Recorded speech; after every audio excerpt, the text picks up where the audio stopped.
So yun na nga mga Mars, another year, another vlog.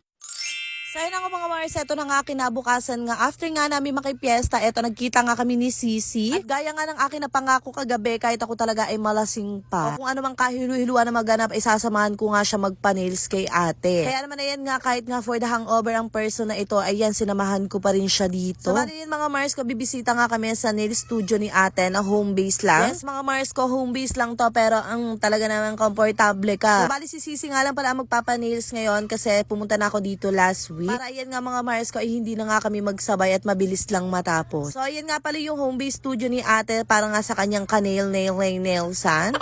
Alam nyo ba mga Mars ko, sobrang laki talaga ng pinagbago ng bahay na to. So hindi ko pa pala na-share sa inyo yung time nga na nagtanggal kami ng wallpaper dito nung hindi pa nga nakakalipat sila ate. Mga Mars ko, talaga makikita nyo, sobrang laki talaga ng pinagbago, as in sobrang ginanda talaga. So kahit maliit lang to mga Mars ko, ay talagang pakak talaga namang komportable ka dito. At ayan mga Mars ko, meron nga silang kahangin-hanginan dito. Ito nga yung aircon. Pero kada pupunta nga ako dito, talaga naghahanap ako ng electric fan. Diyos ko, balat pang dingding na yero lang talaga ang taong ito.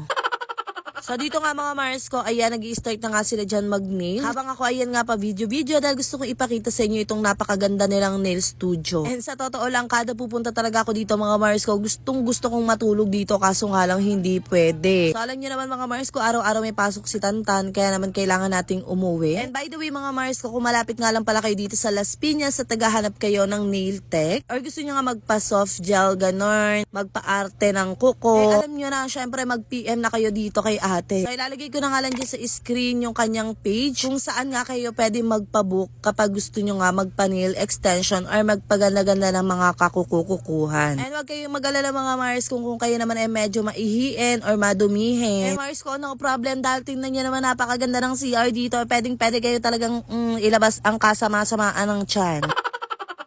Pero yan, hindi na lang kasi talaga yung nail studio to mga Mars ko. Dito na talaga nanunuluyan sila ate. Pero tingnan nyo naman ang atake, talagang maintain ang kalinisan dito para fresh na fresh talaga ang pakiramdam. At sa sobrang kasarapan nga ng pakiramdam dito mga Mars ko, eto na nga. Talagang dito pa ako nagpa-eyelash extension.